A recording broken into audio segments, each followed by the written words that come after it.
Assalamualaikum warahmatullahi wabarakatuh. Perkenalkan, nama saya Heldani Oktavianti, peserta Latsar CPNS golongan 2, angkatan 9, kelompok 2, Kabupaten Kota Baru. Pada kesempatan kali ini, saya akan mempresentasikan salah satu tugas Latsar saya mengenai agenda 2, yaitu tentang nilai-nilai dasar ASN, yang dimana nilai-nilai dasar ASN ini adalah nilai-nilai yang harus dimiliki oleh seorang ASN dan harus diterapkan baik dalam bekerja maupun dalam kehidupan sehari-hari. Apa sajakah nilai-nilai dasar ASN ini? Nilai-nilai dasar ASN ini disebut sebagai aneka, yang terdiri dari akuntabilitas, nasionalisme, etika publik, komitmen mutu, dan anti korupsi. Pertama-tama di sini saya akan menjelaskan materi tentang akuntabilitas, yang dimana kata akuntabilitas sering disamakan dengan responsibilitas atau tanggung jawab. Namun pada dasarnya kedua konsep tersebut memiliki arti yang berbeda. Akuntabilitas merupakan kewajiban pertanggungjawaban yang harus dicapai, sedangkan responsibilitas merupakan kewajiban untuk bertanggung jawab. Definisi akuntabilitas merupakan kewajiban setiap individu, kelompok, atau institusi untuk memenuhi tanggung jawab yang menjadi amanahnya. Amanah seorang PNS adalah menjamin terwujudnya nilai-nilai publik. Nilai-nilai publik tersebut antara lain: 1. Mampu mengambil pilihan yang tepat dan benar ketika terjadi konflik kepentingan antara kepentingan publik dengan kepentingan sektor, kelompok, dan pribadi. Yang kedua, memiliki pemahaman dan kesadaran untuk menghindari dan mencegah keterlibatan PNS dalam politik praktis. Yang ketiga, memperlakukan warga negara secara sama dan adil dalam penyelenggaraan pemerintahan dan pelayanan publik. Yang keempat, menunjukkan sikap dan perilaku yang konsisten dan dapat diandalkan sebagai penyelenggara pemerintahan. Selanjutnya, ada aspek-aspek akuntabilitas. Yang pertama, akuntabilitas adalah sebuah hubungan. Di sini maksudnya hubungan yang terjadi adalah hubungan yang bertanggung jawab antara kedua belah pihak. Yang kedua, akuntabilitas berorientasi pada hasil. Di sini maksudnya hasil yang diharapkan dari akuntabilitas adalah perilaku aparat pemerintah yang bertanggung jawab, adil, dan inovatif. Dalam konteks ini, setiap individu, kelompok, institusi dituntut untuk bertanggung jawab dalam menjalankan tugas dan kewajibannya. Yang ketiga, akuntabilitas membutuhkan adanya laporan.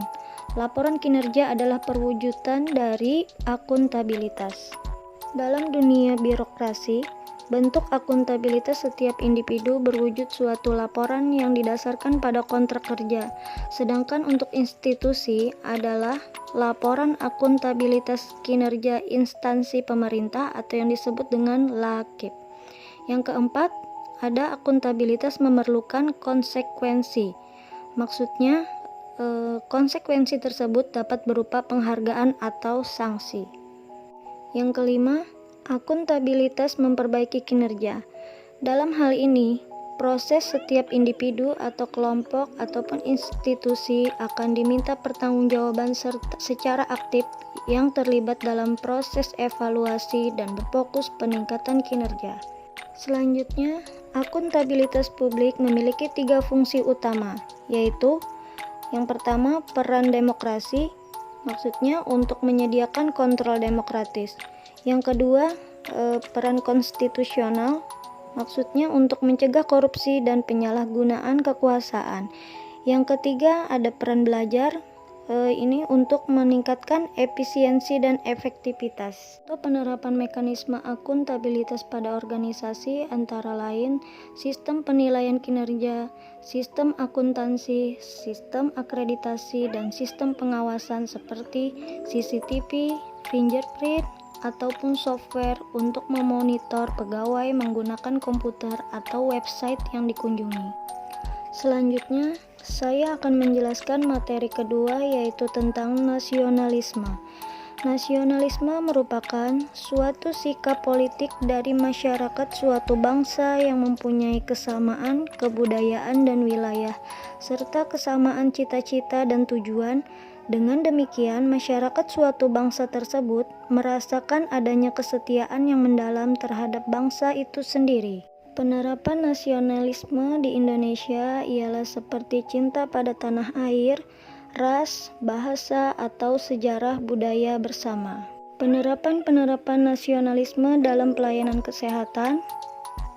Yang pertama yaitu pengamalan nilai Pancasila, yaitu menghormati antar tenaga kesehatan dan masyarakat sehingga terbina kerukunan hidup antar agama. Kemudian tidak membeda-bedakan pelayanan yang diberikan kepada masyarakat walaupun terdapat perbedaan agama. Yang kedua, penanaman nilai-nilai Pancasila lainnya adalah sebagai tenaga kesehatan wajib menjunjung tinggi nilai kemanusiaan, memberikan pelayanan yang terbaik untuk masyarakat tanpa membedakan suku atau rasnya. Kemudian memberikan solusi terbaik untuk semua permasalahan kesehatan yang ada di masyarakat, bisa dengan cara bermusyawarah dengan masyarakat, sebagai contoh dilaksanakan musyawarah. Yang ketiga, dalam menjalankan tugas sebagai tenaga kesehatan, memberikan pelayanan yang terbaik untuk masyarakat merupakan sebuah kewajiban, bukan semata-mata hanya karena uang. Ketulusan melayani tanpa membeda-bedakan satu sama lain merupakan salah satu implementasi dari isi yang terkandung dalam Pancasila. Materi yang ketiga yaitu tentang etika publik. Etika publik merupakan refleksi tentang standar atau norma yang menentukan baik atau buruk, benar atau salah perilaku, tindakan dan keputusan untuk mengarahkan kebijakan publik dalam rangka menjalankan tanggung jawab pelayanan publik. Sebagai aparat pemerintah, para pejabat publik wajib menaati prosedur, tata kerja dan peraturan-peraturan yang telah ditetapkan oleh organisasi pemerintah. Sebagai pelaksana kepentingan umum, para pejabat atau pegawai wajib mengutamakan aspirasi masyarakat dan peka terhadap kebutuhan-kebutuhan masyarakat. Dan sebagai manusia yang bermoral, pejabat dan pegawai harus memperhatikan nilai-nilai etis di dalam bertindak dan berperilaku. Para pegawai dan pejabat perlu terus diingatkan akan rujukan kode etik PNS yang tersedia. Sosialisasi dari sumber-sumber kode etik itu beserta penyadaran akan perlunya menaati kode etik harus dilakukan secara berkesinambungan. Sekian presentasi dari saya. Wassalamualaikum warahmatullahi wabarakatuh.